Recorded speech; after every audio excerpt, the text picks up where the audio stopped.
Hello, everyone, and welcome to the Cover Song Comparisons episode of the Sister Love Squadcast.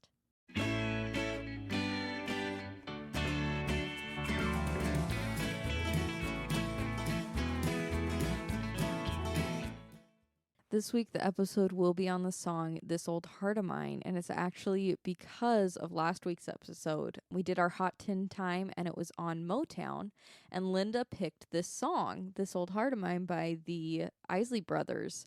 We found out there were actually quite a few other versions, not so many as some of the other songs we've done comparisons to, because the list on Secondhand Songs only had 60 versions, which is actually a small amount. But there were some notable artists that did this song, and I absolutely love this song. Yeah. Yes, it's a fun one. Yes. We shall see if they make it better. Well, we'll have to see. I know there was at least one other version that was a hit, and we will get to that. But to start things off, why don't we listen to the original, the Isley Brothers? Is a good one. Yes.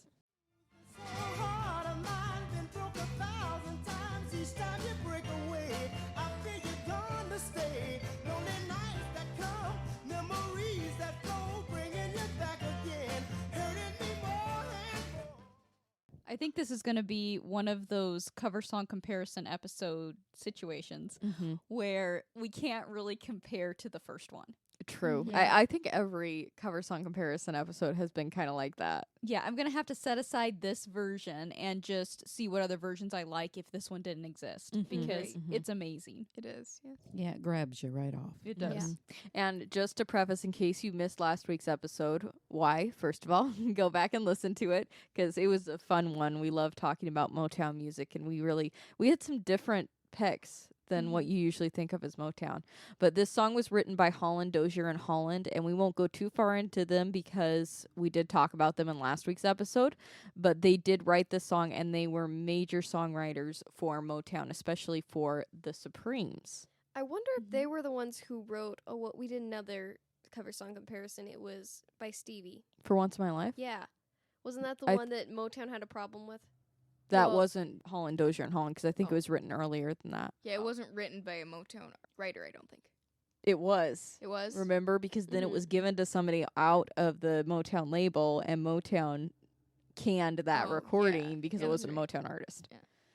Anyway, the Isley Brothers version was released on January 28th of 1966, but the song was actually written for the Supremes.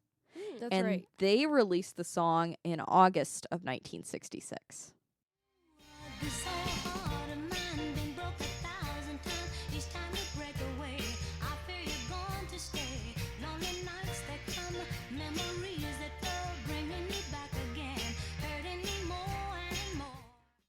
This one sounded familiar to me, too. So, being that you said that it came out of the same year, Yeah. of course, that would have been on the radio, Yep. you know, and as a kid, I would have been hearing that. Mm-hmm. This one, to me, is just lacks a little bit of heart. Well, Yeah. it definitely has more of a Supremes arrangement to it, Right. which isn't as full. Right. I do think this song, and I'm partial to this instrument, you all know that, but this song needs the saxophone, and I didn't hear that showcased as much. Mm-hmm. Yeah. The only thing I liked better almost than the Isley Brothers in it is I could understand the lyrics more. I do have to give you that there were, I'm like, oh, that's what they say there. I did hear that, but I think the only downside, and one of the downsides, is the Supremes. Like, you had Diana Ross, but the Supremes you had turned down too low, I think, in their background parts. Diana was too rushed. This is a hard song not to rush because there's so many lyrics. Yeah. It's still, I have to admit, and maybe this is just me because I am a Diana Ross fan, but I have to admit that I thought it brought a different emotion to the song. The Isley Brothers, I feel like he's in pain, but he's making the decision that I'm going to love you no matter what. This feels like she's definitely being played around more by the person. Oh, I don't know. I just guess because I like the Isley Brothers better because it just sounded so similar to the rest of the Supreme songs. It didn't stand out to me. I think that was the Yeah. arrangement Yeah. because it sounded exactly like the other ones. Right.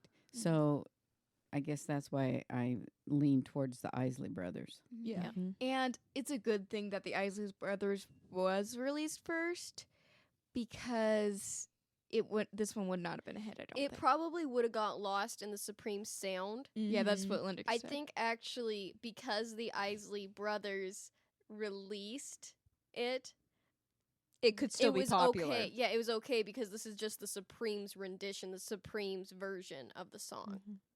Yeah, if you release it after it's already popular, It's then just Supreme it's style. with a good rendition. Yeah. Which charted higher? So the Isley Brothers version peaked at, this is the Isley Brothers, yeah, peaked at number 12 on Billboard Hot 100 and number 6 on R&B singles. I don't know if I have the actual charting for the Supremes version, but this album was very significant for the Supremes. It was the Supremes A Go-Go one. And it was their 9th studio album, but it was the first album by an all-female group to reach number 1 on the Billboard 200 albums chart. Mm. This is actually the album that You Can't Hurry Love was originally Oh. released on. That one, of course, was a number 1 hit, and they also had a number 9 hit from Love Is Like an Itching in My Heart. Really? Yeah. I don't know if I've heard that one, actually. Yeah, I've heard that song, but I'm surprised it made number 9. So those were the That's just two me. singles that made a significant mark on the charts for this album. But they had all sorts of songs on it. If you look at the track listing, of course, You Can't Hurry Love, Baby I Need Your Love, and These Boots Are Made for Walking, Can't Help Myself, Get Ready, Put Yourself in My Place, Money, That's What I Want, Come and Get These Memories, Hang On Sloopy. Oh. Hang So on, I've heard Sloopy? their Yep. version Yes. of that. Yep. Yes. Yeah. It's kind of fun. So it's a really good album, but they also recorded quite a few that were not used in it. In My Lonely Room, I Can't Get No Satisfaction, Oh my. What? Uptight, It's Not Unusual, Mm. Same Old Song, and Heat Wave. Now this says Heat Wave version 1, so I don't know if that one is unreleased or not. Let's So see. you What can't Becomes of the get Broken these? Hearted? There's another Smoky one that was considered but wasn't used You said with the Child's Heart. you said what becomes of the brokenhearted? Mm-hmm. And Blowing in the Wind. You probably can access these. I'm assuming Motown probably released them on their various artists' album that they released. I think it was in like 2006 or something like that. It was like a CD, multiple disc album that they just released a ton of unreleased music from their back files. So these are probably on YouTube. You probably could find at least some of these that were supposed to be on the album or recorded but were not released on the Well, album. and they might have actually released them in the 80s because they did that a lot, like with the Jacksons. Mm-hmm. Once Michael got popular on his own, they released all Michael's unreleased songs on different albums in the 80s. Yeah. Well, they might have done that with Diana Ross too, although Mhm. she still was on the label. Yeah, that's true. But you know, they still since her solo stuff was big, they could have released it. I agree that if I had to pick between the two, the Isleys Mhm. brothers would be the one I'd pick. But definitely. I don't know. I just love Diana's voice, so I think that's why I kind of liked it. Yeah. You can if you want to. Nobody's gonna say you can't. No, nobody's gonna dash that. All right, the next one that I have down, I do not know the artist. Maybe somebody else has heard of him, but it is Delroy Wilson, released in 1967. Hold of mine, they broke it 1,000 times. Each time it break away, I feel you're going to stay. Lonely nights has come, many reasons yours, bringing me back again, hurting me more and more. So to start it off, like parts of it I didn't hate. It was different. Yeah. Okay. But I do think for a reggae sound, he had the wrong instrumentation. Mm-hmm. Well, I think it could have been done like that. Like through this whole thing, I was Mhm. wishing that JT from Cool and the Gang would have done this. Oh, I could have heard He could that. have Yeah. totally aced this, even the arrangement, but add a steel drum. Yes, I was thinking instead of the piano, which sounded more doo-woppy, they should have had a steel drum playing that. I had never heard of him. Like, when was this one recorded? 1967 it was released. And you don't think of reggae being around. I mean, I shouldn't say that. It's been But around in- for a long time. in the but mainstream. yeah. Yeah. Well, his middle name was George. Delroy George. Delroy George. Was a Jamaican ska. Is a Jamaican ska. Rock steady and reggae singer. I don't have no idea what rock steady is, but I'll get to that. And Wilson is often regarded as Jamaica's first child star, Oh, Mhm. wow. having first found success as a teenager.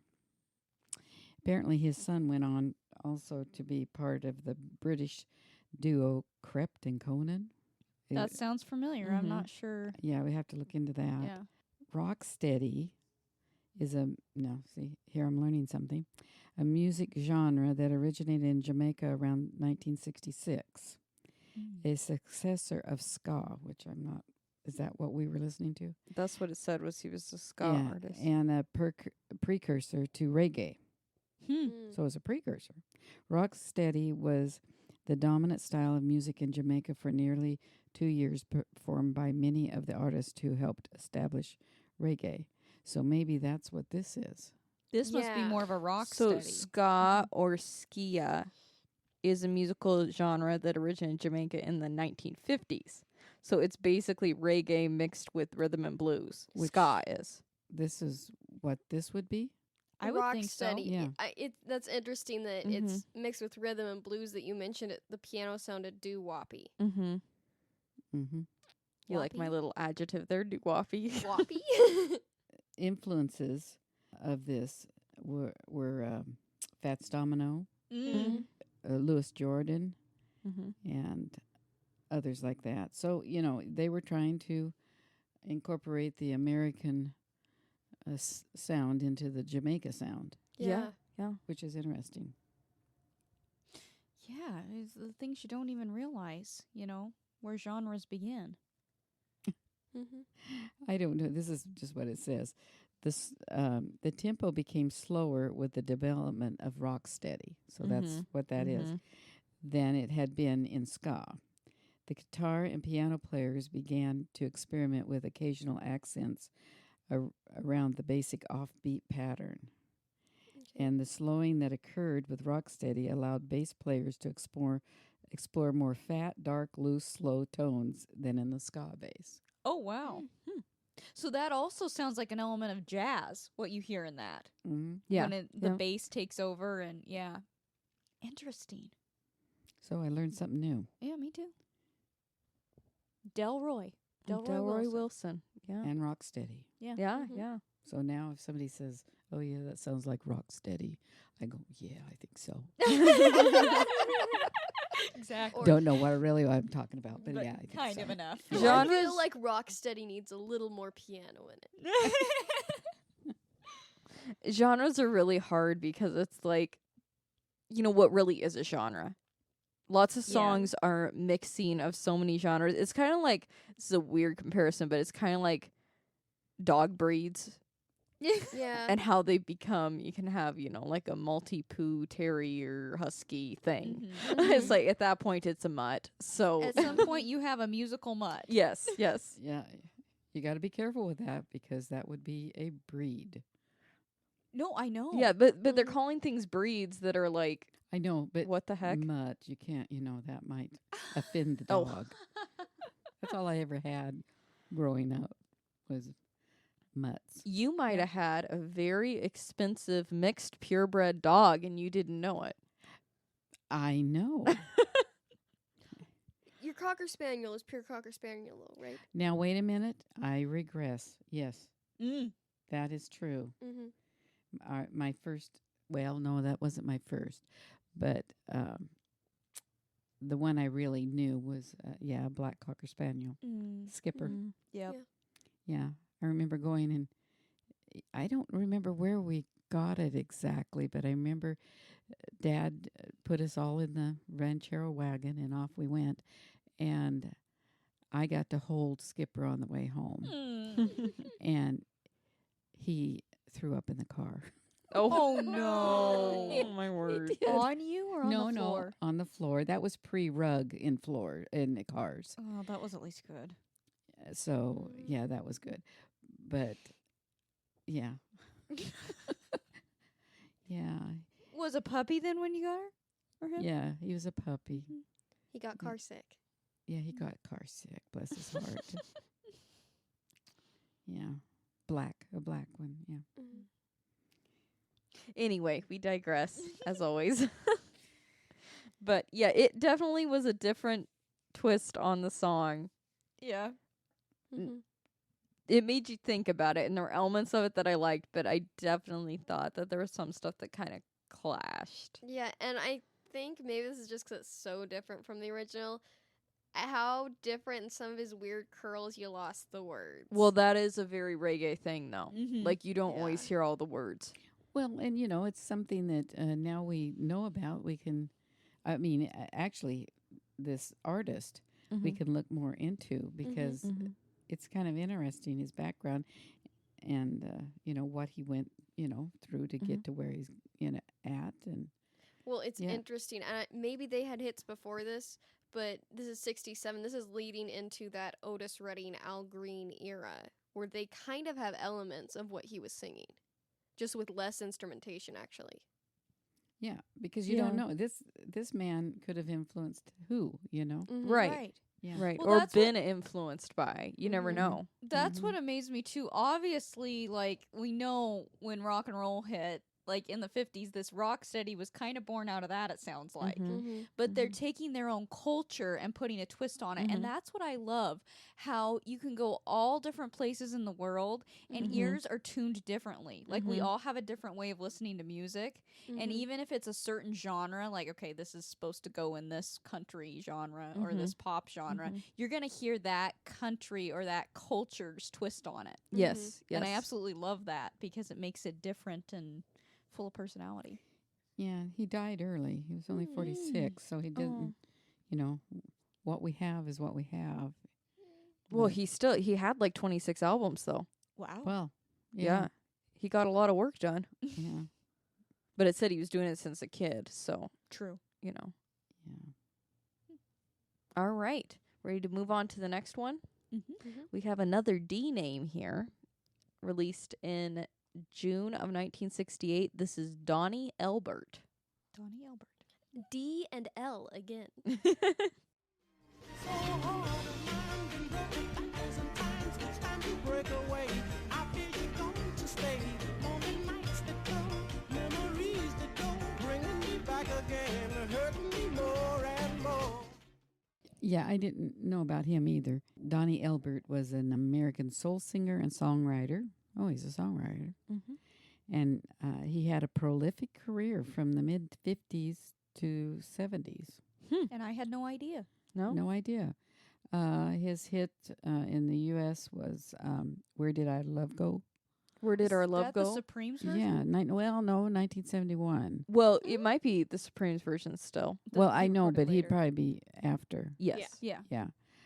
And his reputation as a Northern soul artist in the UK was secured by a little piece of leather. She's a little piece of leather, and she's well put together.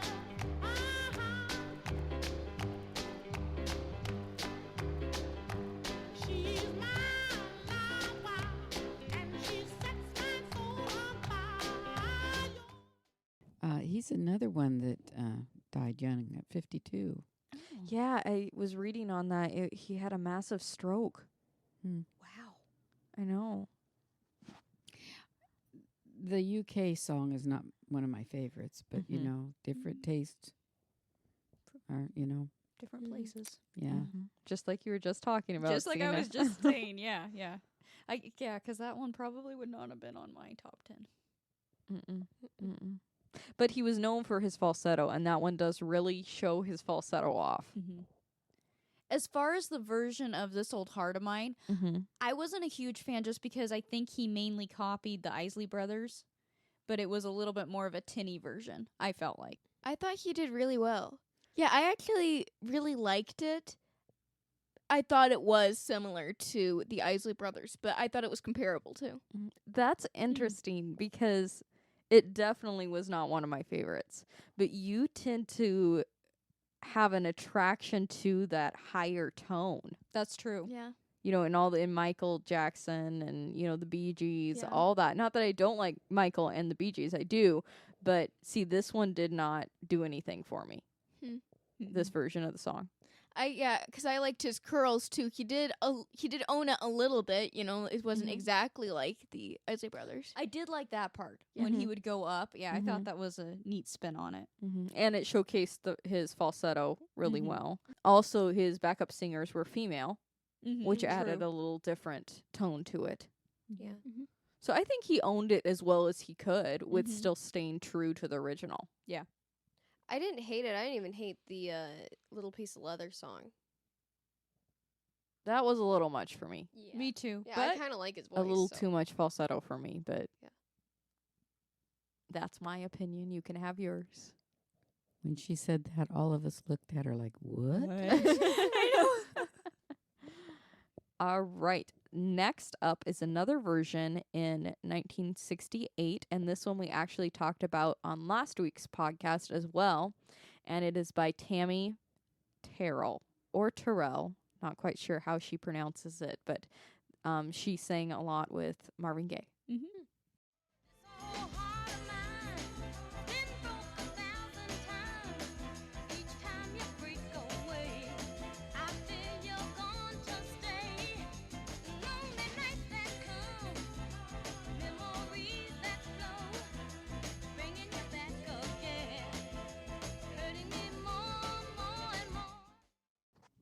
I kind of like that version. Yeah, I did really like that version.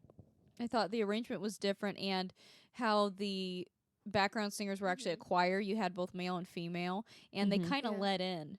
Like they were leading it, and then she sang over Kind of it. like tossed it back and forth. In a way, it had, although her voice is not as deep, it had almost a Gladys Knight feel. I could see that. Yeah, She's kind of a mix of Diana Ross and Gladys Knight. Yeah, Yeah. I really like her voice. Yeah, she had kind of a sad life. Yeah, she actually. only lived till 24. Well, she was in relationships that were terribly unhealthy and was beat quite a bit. And something, I'm not sure quite what it was, but something to do with brain damage or something. And but yeah, because I think what kind of career could she have had? She was so good. I don't know if you're reading the same thing I was, but there were, if you look it up, the artists that she Right, was in right. abusive relationships with. Well, she had all this. No, that was Marvin Gaye. He was good friends with her. They sang a about to lot say together. Yeah. That is because they both had sad endings, really. Yeah, when she died, Marvin Gaye delivered a eulogy at her funeral, and they played You're All I Need to Get By, which was their song together.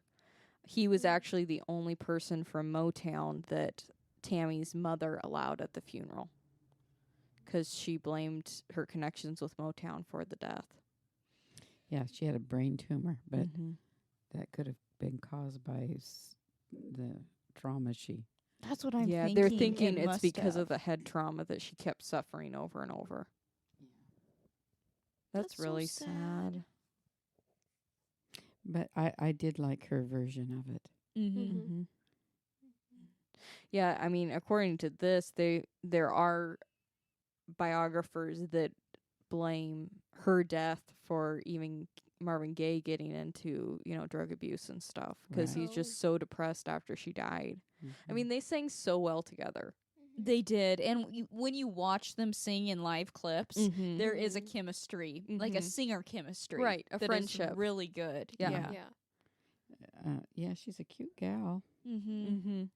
I know. I think it was on Motown 25 that she She sang. wouldn't have been on there.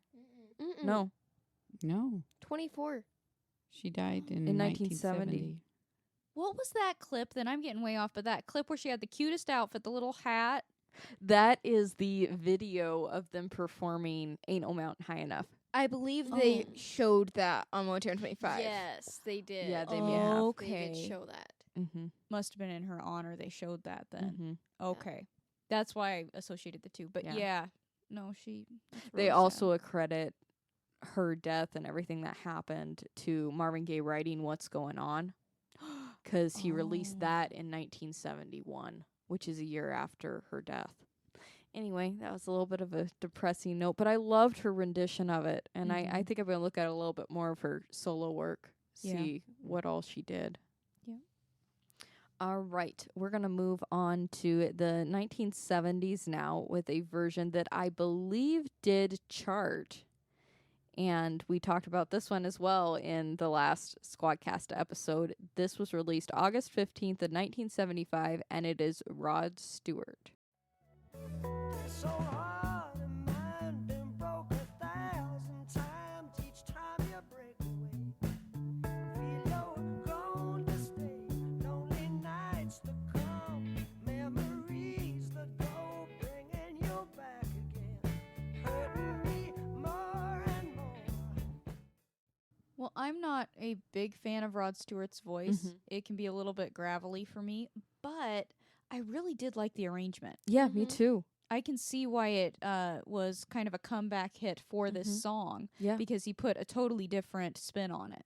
Right, and as opposed to, who was it? What was his name? Delroy? Was that the Delroy Wilson reggae was one? the other guy who slowed it down. I feel like it was a better rearrangement of the song. Mm-hmm. It flowed better. It fit the song better. Yeah. I wasn't a big fan. Me neither.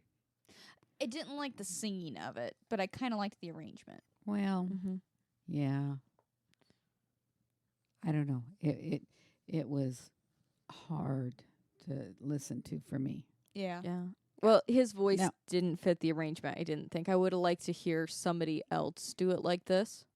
Well, he has some crooner songs, you know, like he did. I like his voice in that. I didn't think that, but he was on this one. He wasn't as soft No. as when he's singing the other ones. Well, you got to look at the year that the albums were made. So Yeah. this is 75. It's kind of the height of his Rod Stewart-dom, if you will. The crooner one was a little later. It was when he was feeling sexy. Or- Yeah.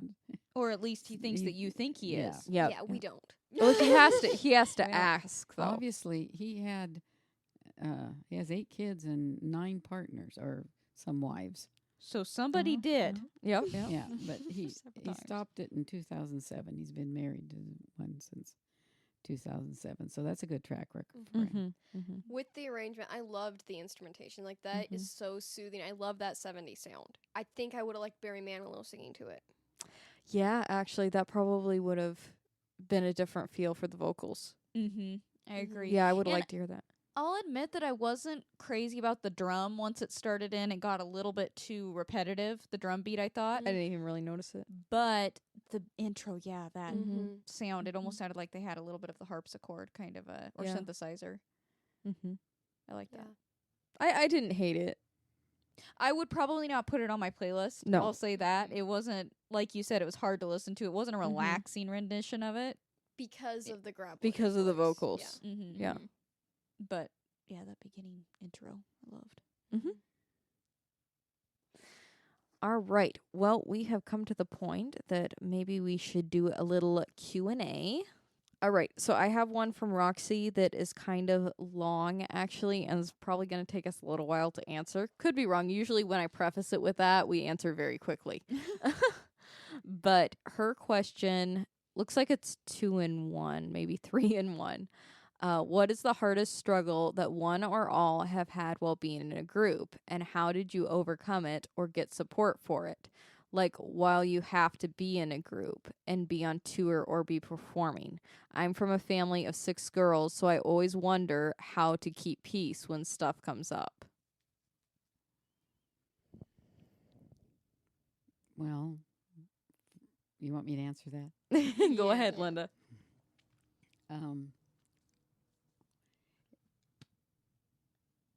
Having a grandmother in the home, Yeah. there's a different dynamic than parents. Yeah. And our family's gone through some hard times together. Right. That'll solidify or break apart. In our case, it's solidified because we love the Lord, and that's who is the author of our actions. Mm-hmm. Yeah. Right. Hopefully, most of the time. Who we're yielding to are supposed to be anyway. Yes. Right. Yes. Yeah, and if we Yes. aren't, we get back on track. Yeah. So I think that's a lot of it. A grandparent, at least we should. A grandparent's already been through kids and, their own children. There's some weird phenomenon that happens when you have grandchildren. I don't know how you could love a child more than your own children. But you do. Everything about your grandchild is perfect. So even when they, have a little bit of problems, you work from that type of love. Right. Whereas, you're not if this is, I don't know if this is the case, but you're not as embarrassed at their actions as you are as a parent. Because it isn't reflecting on me if they act badly. It's their parent. Right. It gives you more freedom, you feel, in that sense. Yeah. And you're more playful, with them. I And noticed that with my dad, too, Although he was good about his kids, but he was very playful with his grandkids. Mm-hmm. And because it's not a direct embarrassment, quote unquote, on your name, you can look at it from a more objective. Any situation you can look at more objectively, don't you think? As a grandparent than a parent. Well, you take a little bit more of a back seat. In my case, I homeschooled you, so I had more hands-on, and we all lived together. I don't know what it is other than more patience. You see that child as, you see your own child as a miracle, but it seems like there's more heavy responsibility on making good as a parent. Right. Than a grandparent. You already are there. So you get to enjoy the children more. And you want to know them more. Right. I mean, I always wanted to know my kids. This is a person who's never been on this earth before, and God has put him all together, her all together, and I want to know what that person's like. But it just is accentuated when you have grandkids, I guess. If you're allowed to know them, Right. as intimately as I was you, because I was here homeschooling you. Right. It's even more so. But yeah, as far as you getting along, I always told you, I'm not the one going to be standing before the Lord. Yeah. I can't come in as your lawyer. You're going to be it's between you and him. Right. And I always told you if I had some difficulty knowing what to do, I always said, I'm going to go talk to my dad about this, which meant God. I was going to pray about the situation and how to handle it. Right. So that ingrained in your head that you have a responsibility to someone higher than yourself. Right. And that ultimately everybody you interact with belongs to him first.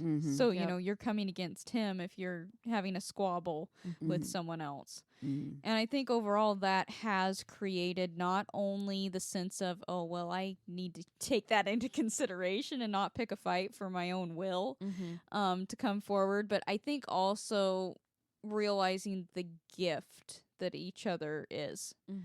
I think that when you see family members not just as labels, I think that's what you're saying a lot too with being a multi-generational. A lot of times when it's just parents and kids, it gets to be the kids, the parents. And we've all grown up. We're of course all now adults and we're working together on an adult level. But I think that relationship helped to pave the way that we are individuals who God has made, and everybody deserves the respect. Well, and also humor. Right. I kind of look at everything from I guess humorous side of a point of view. And my youngest granddaughter over here does the same thing. Yeah. She's a little bit more, what would you, sarcastic about it. Yeah, that's or- probably what they Shelley would call it. definitely is. Yeah, not in a bad way, but she sees the irony, I guess, Yes. in the Yes. situation. Yes. Yeah. So that and that's really funny. to I me. do think, and this is the Lord's genius in putting us all together, we all complement each other and buffer each other very well. Yeah. You know, if there's a tiff, there's somebody to step in the middle and be a mediator, ultimately direct us to the Lord. Right. But even if it's over, you know, a small thing or somebody's just being crabby that day, you know, it's like a, hey, come on, step back. Do you really love this person? Right, Yes, I yeah. do. Is it that important? No, it's not. You know, you see each other as people and as best friends. And when you're best friends, you work stuff out. Right. Mm-hmm. Or you're supposed to, yeah. And if you're kind of a cranky sort, we give nicknames. Oh, yeah. Yeah. Yeah. You know, and then that brings in humor. That's the biggest thing. You can't take yourself too seriously. And if you look at sibling groups that have stuck together versus sibling groups that couldn't get along, that sort of thing, ultimately the Lord's the one who keeps you together. The other thing that he gives is you cannot take yourself too seriously. Like, you got to be able to laugh at yourself and enjoy each other's personalities and quirks. And that's why it seems to me that more sibling groups do stay together. Right. Well, first of all, your family. Like, if there's a big fight, it's going to cause not only a professional break, but a personal break. And do you really want to risk that? Do you really want to lose that relationship? Right. There's more at stake than just, you know, your paycheck. And I feel like with all 6 of us, you know, at least this is how I see it. I don't know if everybody, but she says about touring and performing and all of that. Like, when I'm up there on stage, if I'm not singing the solo, or if I'm like, that person is an extension of the group that I'm a part. I don't feel like jealousy happens in the sense that all 6 of us are working for the same goal. Right. And working for the same, you know, to glorify the Lord and to share great music and give people kind of a break and escape from some of the things that bog them down. So I think that's another element, is it's not, well, this is her area versus my area. There's really no ownership. It's like, whatever you're excelling in, I feel like I'm excelling with you. Right. I feel like we're all an extension of each other.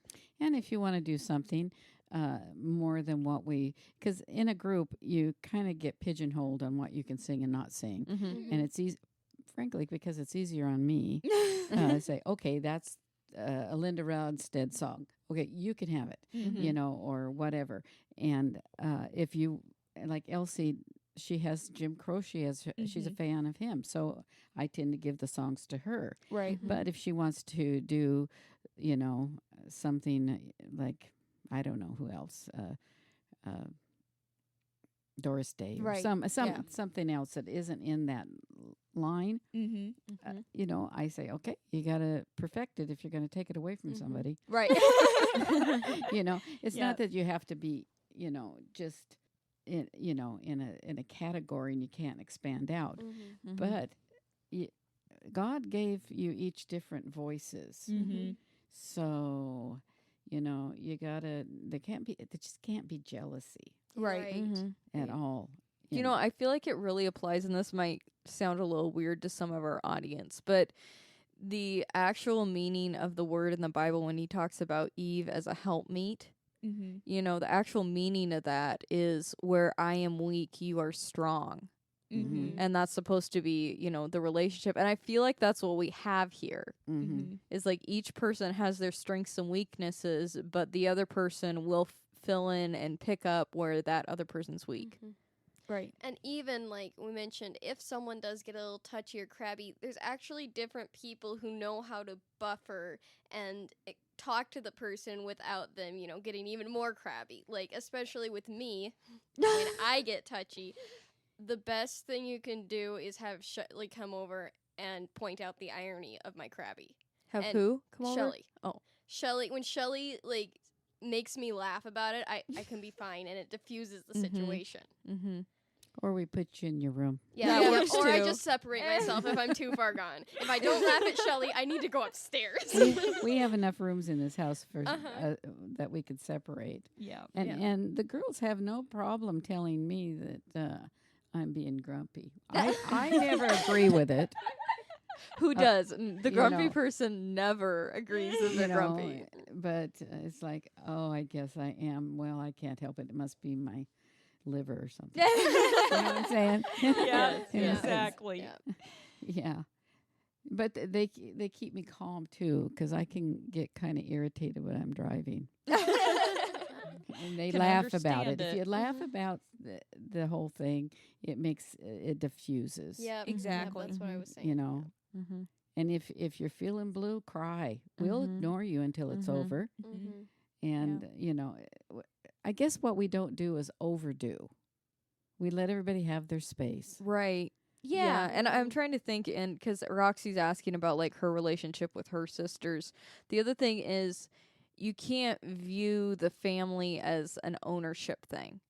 You have Right. to view them as a separate person. Like, if you had a friend outside the family, would you be as hard or reactionary as much to that person, or would you give a little space for grace? Mm-hmm. We tend to not give our own family grace, or, you know, try to work stuff out from an objective point of view because we feel like we own them. Yeah. That is true. And I feel like that's something that the Lord has really trained in us, to see each other on the same level and as individuals Mm-hmm. rather than a family unit, even though we're blessed by being related. Yeah. If so and so walked in the room, would you have that attitude, or would you say that? Mm-hmm. Mm-hmm. Yes, because when I was growing up, it was always the kids, Mm-hmm. especially if they had a lot. And I understand that. Mm-hmm. But I've seen families that they all act alike. Mm-hmm. Mm-hmm. So, I mean, maybe they think that of us. I don't know. But I always wanted everybody to be who God made them, Mm-hmm. individuals. Mm-hmm. Right. You know, you could intermix, but you got some things that we do. Because some people say we sound alike. I don't know if that's the case. I don't but hear it. No, I can people usually do. tell the difference. Yeah. Yeah. One thing, and I don't know because I'm not in a family like this, but I think it might be harder for families who look alike to more own, because, you know, it's like, you know, Yeah. that would be kind of weird. Like, if you look that much alike. But like, that's I all- don't feel like we look alike, really. That's all perspective, because Mhm. we feel like we don't look alike, but yet it shows we come, oh my goodness, you guys look like twins, or you two look like twins. You know, so people think we look alike. Right. We Yeah. just think that we look different. I don't know. Yeah. Xena always looks different. Yeah, different Yep. hair color. Hair Yeah. matters. Yeah. Hair Yeah. matters. Yeah. Yeah. So yeah, I don't really know how to answer the what has been your biggest struggle if you're talking between each other, I because do. Huh. Clothes. Actually, yes. well, we have brought that up before. Yes. Yeah. That's the only thing that is, has been a sticking point, kind of. yes. And the rest of it, you know, I don't know if there's any other. Maybe taking too long in the bathroom, but I don't, you know, in a Yeah, shower or not something, really. but not really. Just Mm-mm. we got, Whose playlist gets to play while we're doing the dishes at night? That is a bit of a tiff that happens. but- yeah. But Not that bad. is easily subdued. Because if we play mine, then I have a little bit of everybody Everybody's- else's. So we'll just play mine. The only thing I can think of it with clothes Mm-hmm. is there is 3 against 1 here. Right. That's the Mhm. hard thing. Yeah. Xena feels like clothes are, there's no borders. Mm-hmm. I have like it. Yeah. Yeah. And whereas Shelley, the youngest, the rest of you are kind of okay. You're neutral territory. Mm-hmm. But Shelley, absolutely not. Get your body out of those clothes. Yes, you Yep. have to like fill out a form. Like this is like adoption paper. Shelley clothing release form. Really? Yes. Only my thing is I want to make sure you know that's not your clothes. You can wear them, Mm-hmm. but remember it is my shirt. It's like the other day when we're getting our outfits ready for the Michael movie. I come upstairs and Xena has this like Indian, like an India from Mhm. India out dress, and it's like this neon yellow, and she's holding it up and looking at it, and her and Shelley are talking about it. And I say, she's like, "What do you think about this, Elsie?" I say, "You know that's not yours, right?" You know that's mine, right? Oh, you know that's mine, right? She's like, "Oh yeah." I'm like, "Okay, I don't care if you wear it. I don't care. Just no, it's mine." I'm like, after you just came up here with the most disgusted tone and said, "You know that's mine, right?"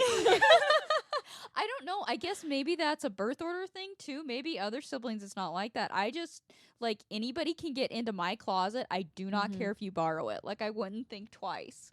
So I wouldn't think twice about borrowing from anybody else. And I don't know if that's because the oldest, then you have hand-me-downs where people end up wearing your clothes anyway. But everybody else has a very this is my closet. This is my piece of clothing. Please ask before you wear it. Yeah, I somewhat have like Shelly and I kind of have a crossover thing, but I feel like we have similar styles. So True. not that many people get into my clothes. I don't have a problem with it. Elsie, the filing cabinet genius, the person who likes to alphabetize everything, she likes the community closed system versus the privately owned system. Yes. Right. So there's buckets upstairs that it's several shirts we just got because they were cute. They're community. Anybody can just freely And there's take such a from thing it. as shirts waiting for an outfit. Oh my These shirts. So there are shirts that you can just stick on with a pair of pants and you've got an outfit. You can add embellishments like jewelry and belt, but you could just wear it out. Then there's shirts like plain t-shirts or solid color shirts that they need more to it. Maybe a different color cami underneath or a sleeveless turtleneck underneath it. So that is a separate bucket. It's a community bucket. So anybody can take from it. Or, you can even put them under something. What if you have another shirt, like a button-up shirt, you need something under? Just grab something from the shirts waiting for an outfit. This is why I stick to my personal clothes because that's way too confusing to me. Elsie is our filer. Yes. Is that a word? Mm-hmm. Yeah. I don't know. Yeah. Yep. And so we kind of blank out when she's saying stuff sometimes about the rules according to how you file things. Give But me that's some. that's a talent that we utilize too. It is, most It's a gift. definitely. Yep. Yeah. So did So- you already? So did you already bring up the permission required and I blanked out? Nope.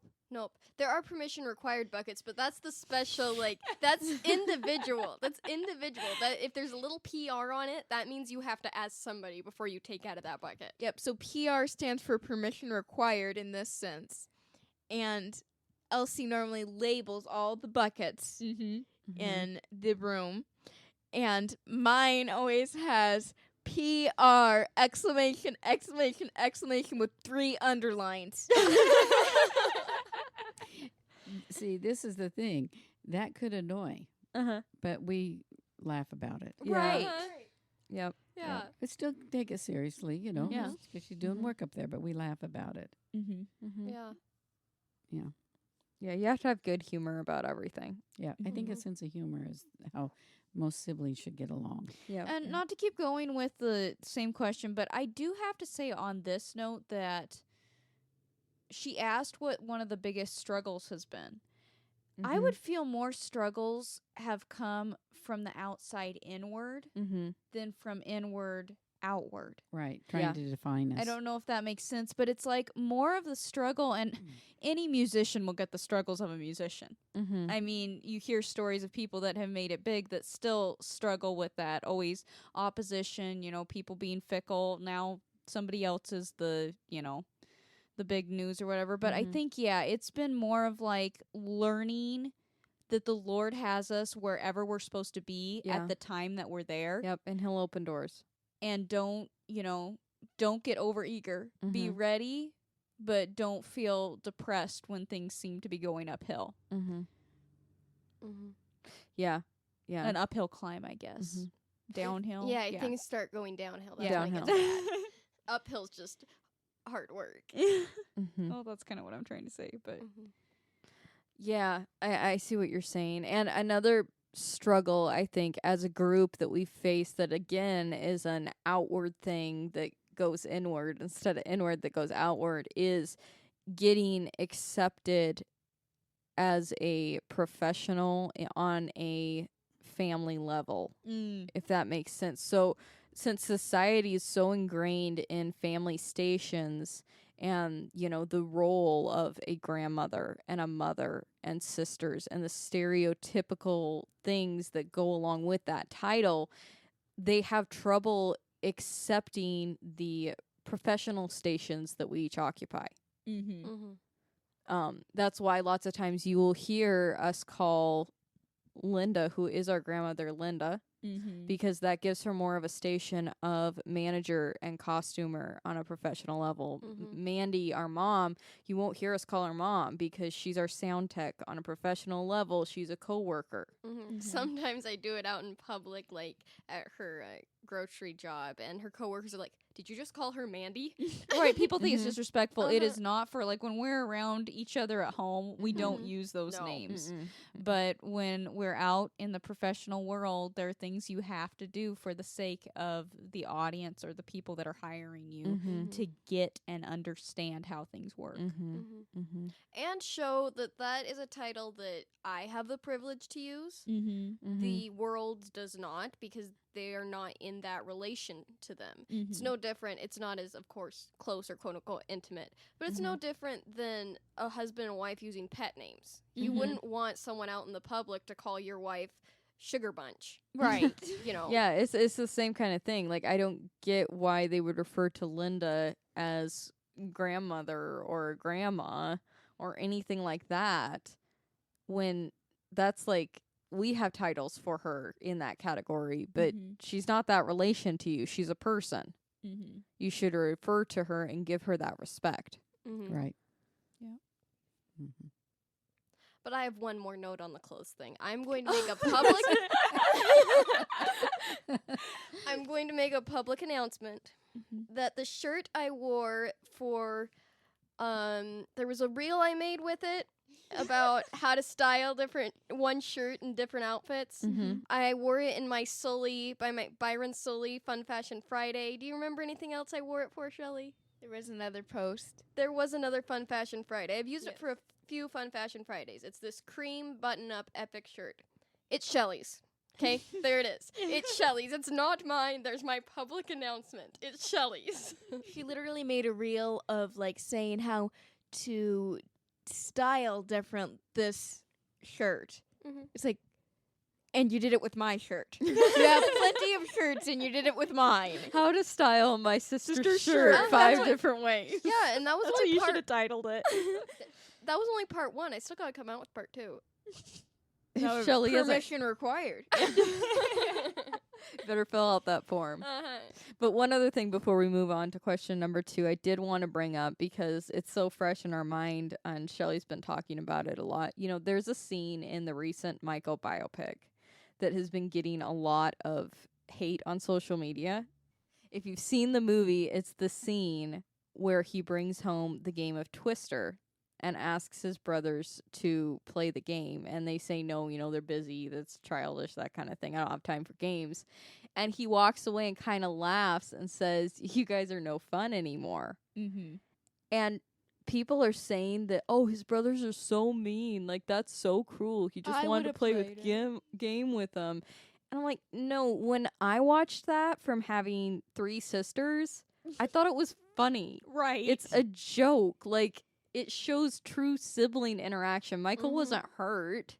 Mm-mm. He's like, oh, brother, you know, you Mhm. guys, as you stand there playing basketball, you don't Right. have time for a game. I mean, I'm like, you're taking that way too seriously. And I don't know, maybe you don't have siblings, but that interaction was pure sibling interaction right there. Mhm. I also love the fact, and this is true, that you know, different siblings, like each sibling relationship is different, really. Mhm. And I love the fact that Marlon was the only one who called Michael Mikey, Mm-hmm. but they added that in the movie. Mm-hmm. Yeah, that his character called Uh-huh. him Mikey, yeah. Anyway, we don't need to get off on the Michael movie because we could go on for hours, especially Shelly, right? Right, and then it will make Colin. It will give Colin something to pick on me about. Yes, so. but you will be coming out with or you probably have by the time this is Yes. posted, a Michael movie review on your personal page. Hopefully it came out on Wednesday. Maybe it came out on Thursday. And this airs on Friday. But yeah, follow Shelly's page, Michelle Gabrielle, on Facebook, and The Girl with Crimped Hair on Instagram. And you can see her review on the Michael movie. All right, let's see if I can find a little bit easier question to answer here. Let's see. So let's do one from Colin. And this one I might have to do some explaining because it's kind of a nerd question. You're welcome, Colin. who is more terrifying? Who is more powerful? Who is your favorite? Thanos or Q? Yeah, I remember Thanos. You probably. Okay, he's played by Josh Brolin. Oh yeah. He's in the Endgame. He has the gauntlet that he snaps and half the population of the universe poofs. Q. I would say Q. That's would what I say was going Q to say. too. Because, first of all, Thanos needs the gauntlet. Well, and you know what he does. Q is insane. Yeah. Mm-hmm. You don't know where you're going to be, if you're going to be, or any of that. Or even if you are still alive once he comes into your presence. I mean, you know. Well, that's what I'm saying. He could come in and be, you think he's your friend, and all of a sudden you're, in a mud pit somewhere. or Right. something. Mm-hmm. Yeah. Yeah, and the thing is now I only watched Infinity War. Yeah. Not Endgame? Endgame. I didn't watch I thought Endgame we went to Endgame. It was a Infinity War. because we didn't go to Endgame because there were things in Infinity War that were highly disturbing. I could talk about that later. But I felt like Thanos was a big baby. I did too. Like he was a big self-pity party baby, and then he decided, well, everybody's so mean to me, so once I get this gauntlet, I'm going to kill half the population. But then you're dead. Right. Mhm. Exactly. Okay, with Q, you're not. That's you what never I'm know. saying. Mhm. Yeah. You're literally He could make you a worm. yeah, Right. you're literally Mhm. Q's toy. yeah. There is nothing terrifying or powerful really about Thanos to me. Not really. No, it's the gauntlet. And as far as your favorite, I still have to say Q because he is such a good character. Mhm. Right. He's an excellent actor. I can't hardly take him though. I know. I just want to get up and slap him. I know. And of course, that's what he's supposed to be. Right. That's what makes it good. Mhm. I know. So you end up watching it and thinking, but it's everything that you feel like in your government and all that you Mhm. can't you want to do something but you can't because they're in charge, and you know what I'm Mhm. saying. Yeah. You should Mhm. be in charge, but you're not in charge. Mhm. It's Q. Yes, Mhm. yes. Mhm. And this is what on our live stream on Sunday. And for those of you that don't know, we try to go live on our Facebook page at 4:30 every Sunday. You can stay tuned on our Facebook page for updates about that, but we try to do it every Sunday at 4:30. Anyway, we got talking about Star Trek, and Shelly said something about, she's like, I like Star Trek Next Generation if it didn't have Q. And I'm like, but Q is kind of the point. Was that Elsie? I think it was me, yeah. Oh, I thought it was Shelly because I know he bugs you. Sorry, excuse me. She said that I like Star Trek Next Generation if it weren't for Q. And I'm like, but Q is kind of the point of the whole show. Right. I Yeah. actually helped you make this point, so Well, I'm sorry. I missed it. She's stealing your thunder. She is, yes. I have to just say, for him bringing those two characters up, I think it's a perfect picture of where we've gone cinematically. Mm-hmm. That Mhm. Q is a villain with so many dimensions, Mhm. like more dimensions than we can fathom. Mm-hmm. And Thanos is a very one-dimensional character, He just is, from yes. acting and scripting. Mm-hmm. And Josh Mhm. Brolin isn't a bad actor. No, No. I'm saying the people that created the character. Yeah. You said cinematically, which is amazing because Q, they developed Q in, what is that, a half hour? Is it 45 minutes for an episode? They're an hour. They're an I believe. hour. Yeah. Thanos had 2 hours. Yeah, 2.5, I think. 2.5 hours, 3 hours. Those movies can be up to 3 hours. And technically 2 movies. Mm-hmm. To develop his character. Yeah. And they got Q in basically the first episode. yeah, Literally. you knew who he was. Mm-hmm. Mm-hmm. Mm-hmm. Yeah. So I think the answer to that, hands down, is Q. And off of that, he kind of had a second question. Do the Q die, and what exactly would the death of a Q look like? Don't they say that they don't? Well, they never really say. Exploding star. That's what I Maybe. was thinking. Maybe something like that. Maybe, but I wouldn't or think maybe that they would. being banished to being mortal. That's what I was thinking is Is- more of a Yeah, death. is how they die. Because of that episode. yeah. Oh yeah, that's Mhm. true. They can make them mortal and then they can mortally die, you Mhm. know? Mm-hmm. I know we said that on the live stream. That's one of the best episodes. His acting is Mhm. really great When on he that, becomes when human, yeah. Yeah, he is a good actor. Yeah, one of the best parts in that episode is when he's hungry, and Right. you said that he thinks he's gonna die because he's hungry because he's never felt that before. But when Deanna suggests that he try chocolate, and is describing chocolate, and I think he ends up making himself sick off chocolate. But yeah. All right, so that's it for our Q&A section. Q&A. I did want to bring up that the Great Unknown Early Access is up on our website. Please make sure that you actually download the song, because my favorite part of the whole song is the ending, and you cannot hear that in the demo version of the song that is on the website. So please actually go download.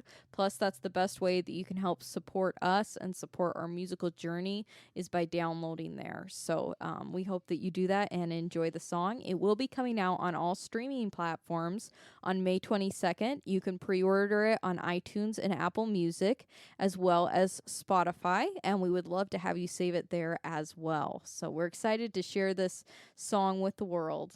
Also, make sure that you follow Elsie Janine's page or Marlene McFly on 05. Marlene McFly 05 on Instagram, and Xena Ariel's page, as well as on Instagram, you're the Warrior Princess 99, Yeah. right? Mhm. And then my page is Jaylee Joy, and on Instagram, I am a Doodlebug's Life. So make sure you give our pages a follow, because we post separate content other than Sister Love content, and Shelly's giving me the side eye here, so I'll plug her page one more time. She her page is Michelle Gabrielle on Facebook, as well as the Girl with Crimped Hair on Instagram and actually TikTok, right? Yep. Most of us that are on TikTok, and I think all of us are except for Elsie, have the same handle on TikTok. You don't have the same handle? No, I have Pages of the Past because I'm primarily a book talk. That's right. That's right. where I review Yes. books, and I post some of my original poetry. Yes. So Page of the Past is Xena on TikTok. Mine is a Doodlebug's Life still on TikTok. Not a TikTok fan, but I try to post there when I can. All right. So are we ready to move on and listen to another version of This Old Heart of Mine? Yeah. All right. This one is actually by a 70s band. It was released in 1978, and it's by Wild Cherry. Play that funky music, white boy. Mm-hmm. This old heart of mine been broke 1,000 times. Each time you break away, I think you're gonna stay. Lonely nights that come, memories that flow, bringing you back again, hurting me more and more. Personally, I loved this version. Mm-hmm. Mm-hmm. For a 70s rock ballad kind of feel, Uh-huh. it was Yeah. really good. Because I have to say that if I had never, this is what I'm going to try to wipe my memory that I'd never heard the Motown version, Mm-hmm. which we've established is the best by the Isley Brothers. When I heard it, it immediately gave me the same feeling and emotions I get from grassroots tunes. I could see Yeah. that. Yeah. It had that kind of feeling to it, and Mhm. I liked that. Yeah, they were considered a one-hit wonder. Yeah. With Play That Funky Music, right? Yeah. Yeah. I don't know. They went through a lot of band members, but they originated in Steubenville, Ohio. Steubenville. Yep. That's from That That thing thing you you do. of course they got their name from the cough drop, Oh, Wild Cherry. wild cherry. Yeah.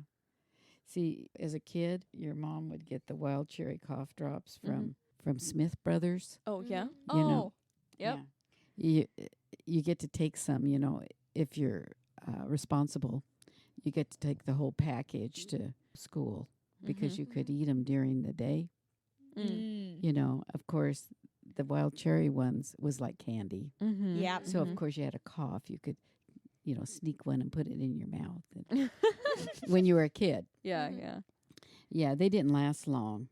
And then Mom got wise to it and started buying the menthol ones or whatever. You So you didn't don't- like those as well, huh? No. Yeah, no. So No. you'd only take those if you actually had a cough. Right. Yeah. Mm. So were they chalky or were they like? No, they were candy? like hard candy. Oh. Mhm. Mm-hmm. Yeah. Like most cough drops. Well, Well, it- like the halls, kind of, that they came Yeah, out but with these later. these tasted good. And it would work because, you're sucking on something and giving liquid and Mhm. And it coats the throat. coats. Mhm. Well, maybe. I don't know. Yeah, I guess so. But I didn't like the menthol ones. Yeah, it's a shame actually that this group was a one-hit wonder because I Mhm. kind of I like their I'm gonna say vibe. Yeah. You know, I like the arrangements of their songs, and like I said, they have an you know the and their sound. voices. Yeah. I have to say too, now that we've been listening to this song so many times, you know, I'm a lyric person. Yep. My favorite two lines are "You're here for the day, gone for the week." Yep. I think that one is so descriptive in how their relationship is. Mhm. The other one is "Always give half a kiss to remind me of what I Mhm. miss." Yeah, I know. It's I like love who that one. says things like half a kiss? It's like Mhm. basically what they're saying is your heart with me or not. Mhm. I love it. Yeah, it's kind of like that one. I think it's in "Don't Throw It All Away" by the Bee Gees, where he says, "And I no longer see me in your eyes." Yes. It's the same so kind of good. thing. So moving on to the next one, we're skipping to 1982, and this is by Lou Christie. This old heart of mine's been broken 1,000 times. Each time you break away, I think you're gonna stay. Lonely nights that come, memories that go, bringing you back again, hurting me more and more. It wasn't my favorite rendition, but it wasn't bad. It was better than I thought. Yeah. Yeah. It was unique and it was well mixed and produced, I feel. Yes. Mhm. Yes, Honestly. very much so. Yeah, I wasn't huge when he went on the falsetto side of it, but it wasn't awful. Was it awful? It wasn't awful. I don't think he really went that high on it.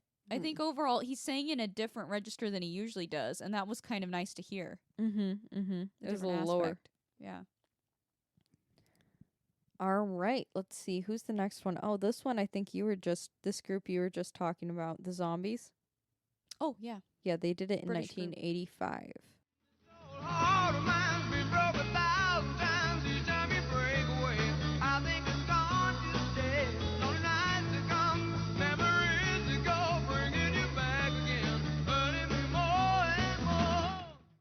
Well, this version definitely wasn't done in 1985. That has to be from the 60s. Yes. Sounded So like I it. don't know why Secondhand Song said that it was, but I mean, it was an okay version. Maybe it was only released later, like it's one of the back files. Could be. It looks like the version that I played was from BBC, so maybe it was a live performance that got recorded and then released. I'm not sure. Yeah. It definitely had the zombies sound. Yes, it did. Okay, since I never pay attention to who's singing, Mm-hmm. just the song. I mean, I know certain ones like, Dean Martin and that sort of thing, or Jim Croce. Mm-hmm. Mm-hmm. What was the Zombies hit? She's not there. Mm-hmm. She's Okay. not there. I think they also did the time of the season. Yes. Okay. Mm-hmm. Yeah. They're an interesting group. They were just kids getting together and going around asking other people if they want to, and they go, or brother. One of them asked their brother, and he said no. I bet he regretted that. No, he came in afterwards. Oh. You waited until they were famous. Uh-huh. Yeah, originally they were named the Mustangs.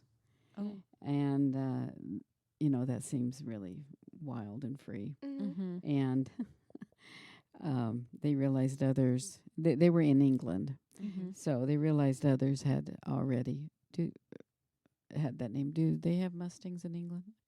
I don't think so. I don't know. You mean as far as the car or the horse? The horse. I don't know.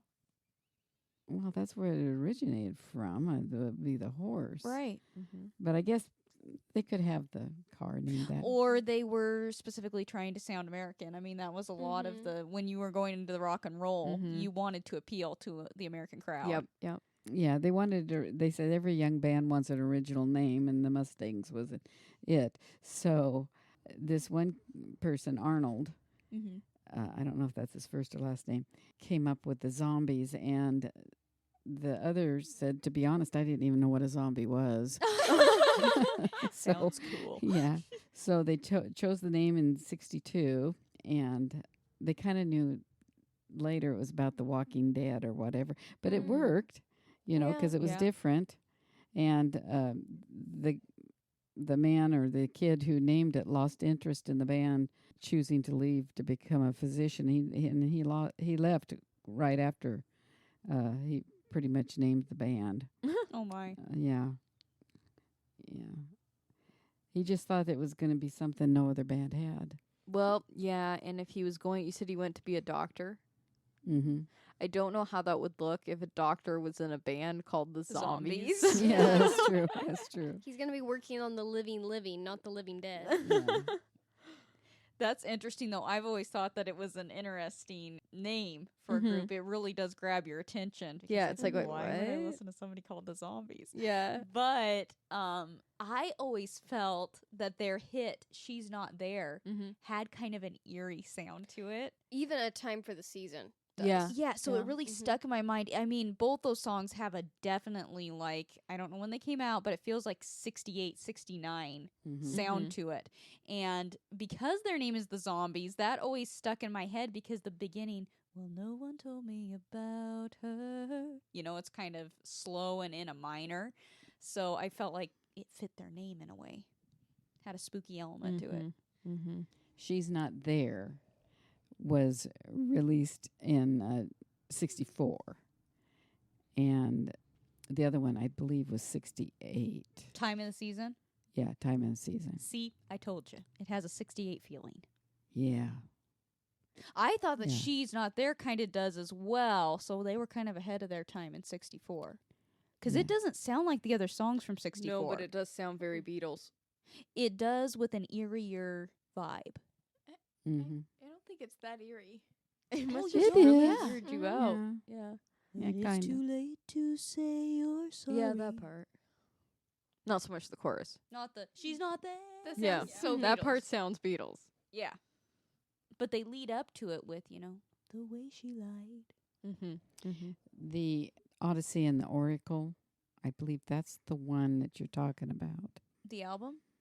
Yeah, the She's Not There Mhm. is categorized as lush, baroque Mm-hmm. sounding, and chamber pop is what it says.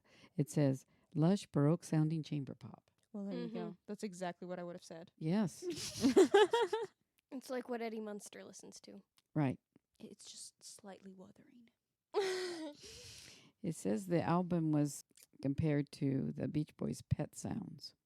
Yeah, that's what I'm saying about it. Felt like it was ahead of its time. It Mhm. feels experimental. Mm-hmm. Mm-hmm. All right. So the next one, yes, we did already listen to Rod Stewart, but he later released, I don't have the year on it and I should have, but this song with Ronald Isley, who is the original main singer of the song. So here's the version with Rod Stewart and Ronald Isley. So hard and mine been broke 1,000 times each time you break away. I feel you're going to stay. Lonely nights that come, memories that flow, bringing you back again, hurting me more and more. I really liked the version just because, first of all, it's almost like an anniversary of the song, it feels like. It's bringing together two versions that were popular. Yep. Obviously, Rod Stewart's was popular, it did chart, and the Isley Brothers, they have the main singer in it. But what I felt from this is it would be perfect. It has an 80s feel, and it would be perfect in a movie Yeah. Yeah. where they're both in love with the same girl. You know, you feel that when they're singing it back and forth, and he says, girl, you've always left half a kiss, and then they're going back and forth with this pain. It's like somebody's playing them. Mm-hmm. Yeah, like kind of like What About Me by Kenny Rogers, James Ingram, and Kim Carnes. Yeah, Yeah. similar feel. Yeah.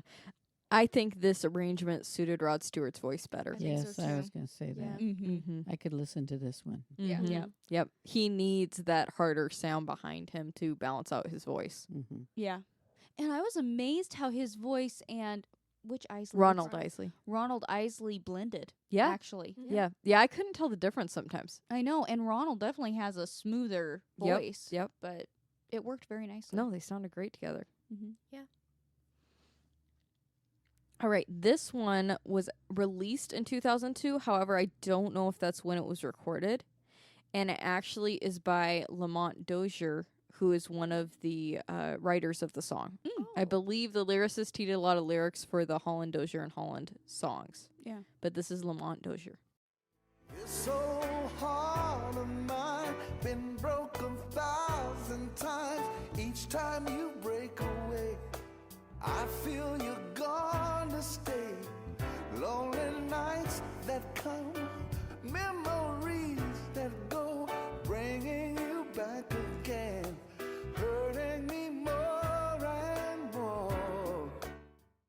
you can tell he wrote probably the words Yeah. Yeah. by this song. This is a rendition that comes from a songwriter Mm-hmm. who is telling you what the words actually mean instead of just trying to put out a good song that people can sing to. At No, least that's I what really I liked felt. it. Isn't this the song about the breakup? They- Nope, that was "Stop in the Name of Love." He Oh, wrote Stop in the about his girlfriend cheating on him. Mm-hmm. Yeah.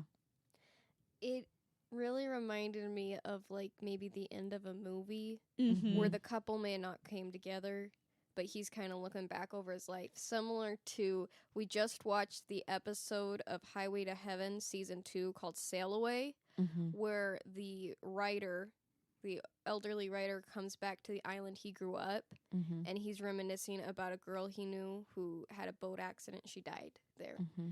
but that was his one true love. It really reminded me of that episode.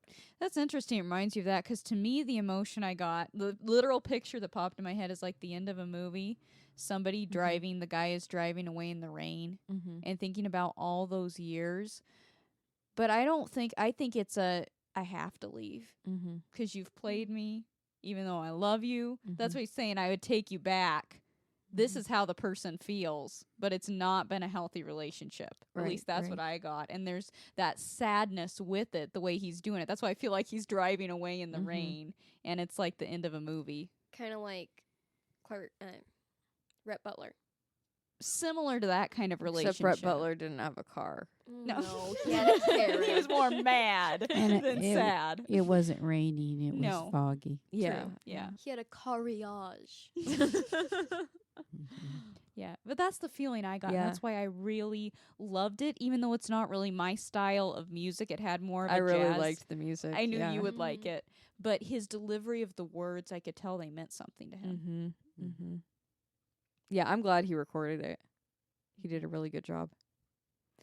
All right, so this is the last technical version, but there are 2 more versions because I think the last one is a medley, at least if I read correctly. The last one's a medley. But this next version was released in 2006. I do not know if it's a more modern recording or if it's a release of something that was recorded way before. It's by The Temptations.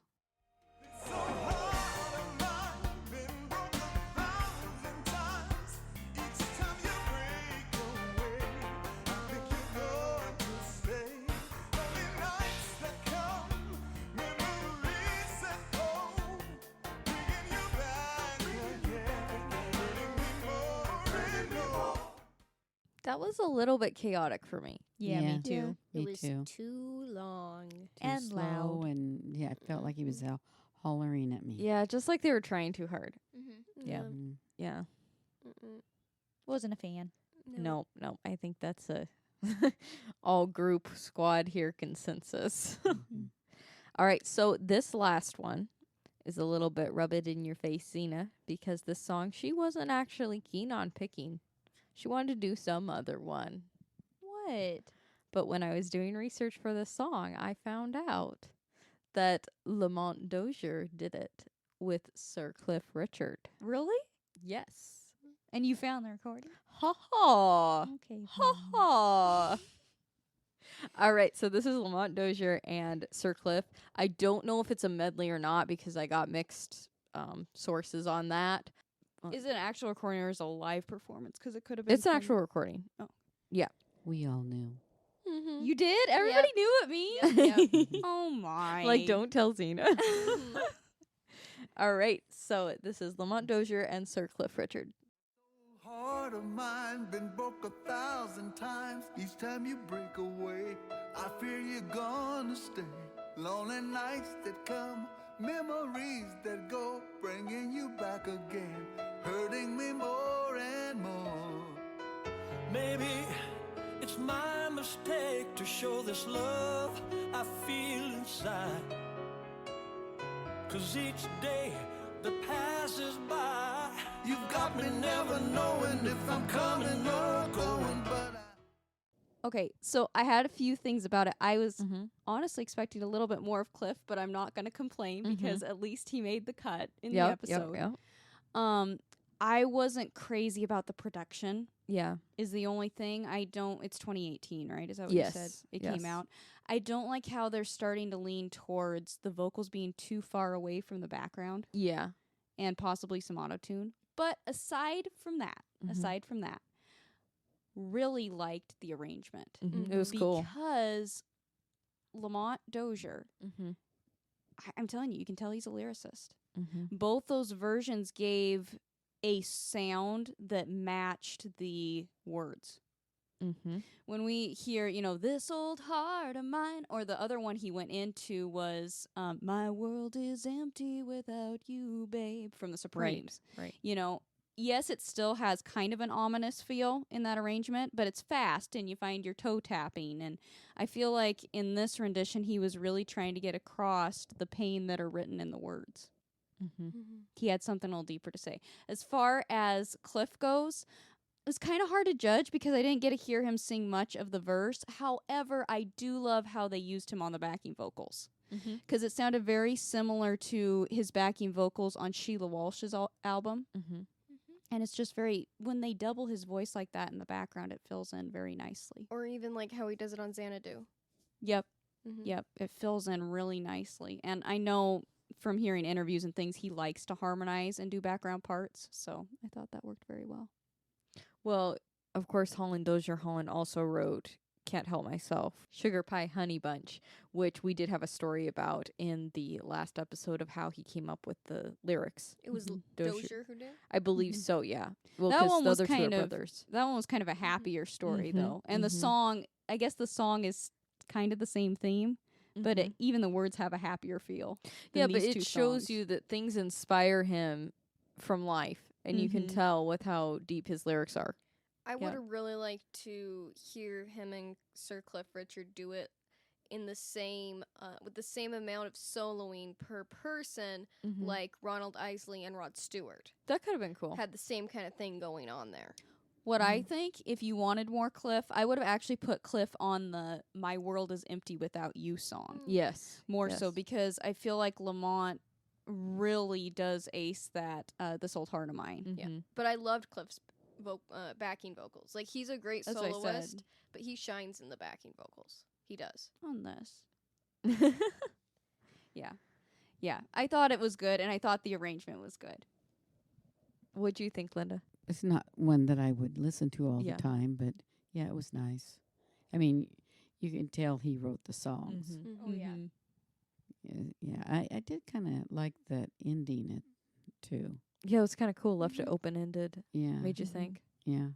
That's what I'm saying. The just piano Mhm. primarily arrangement added Mhm. a different feeling Mhm. to it. Yeah, piano just should have been turned up. That was my only frustration is the production. Yep. Yeah. Because I noticed that in a lot of songs. It sounds like the vocals are way up here and the instruments are so quiet. Mm-hmm.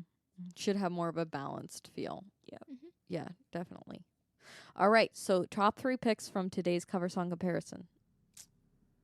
I think probably the original, Mm-hmm. Lamont Dozier, Mm-hmm. and probably Ronald Isley and Rod Stewart. I'm gonna go with the original, Mm-hmm. Wild Cherry, Mm-hmm. Oh, and Lamont Dozier. Number 4 for me would be the Supremes. Oh. That was right under Lamont Dozier. I think probably the original, Lamont Dozier, and Tammy Terrell. I really liked hers. Oh, I forgot about hers. Yeah. I would kind of have to. I think the original Mm-hmm. Wild Cherry, Mm-hmm. Lamont Dozier, Mm-hmm. is solo of it, and the if I get an honorable mention, probably Tammy Terrell. Mm-hmm. I go with Elsie. Yeah. The Yeah. Supremes? For 4th? Yeah. Oh, Yeah, because I mean, I would listen to it, True. because it's similar to their others. yeah, that's Yeah, true. It yeah. has so a flow. It would flow right into what I was listening to. Yep. Yep. Mhm. I could see that. That's one thing I liked, and sometimes I don't really like it when they do this, but I liked that you knew immediately the song Mm-hmm. and the artist from the intro. Yeah, that's true. From 'Cause- just the music. You knew who was going to be singing and Mhm. the song. Mm-hmm. Well, okay, great choices. Next week we will be doing an artist appreciation, and I don't think we've chosen the artist yet, so we can't give you an announcement on that, but we will get that figured out for sure. Join us next week. Check out last week's episode and check if you've missed any of the other Squadcast episodes because I think they're all pretty current and fun to listen to, in my opinion, unbiased opinion. So we hope you join us next week and see all the past episodes as well.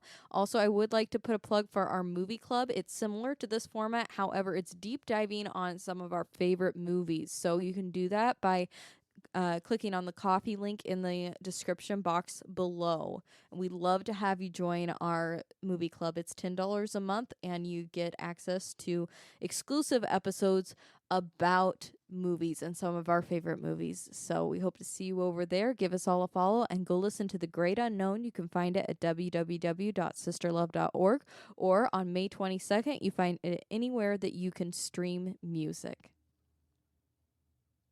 All right, until next week, we'll talk to you then. God Bye-bye. bless. Bye.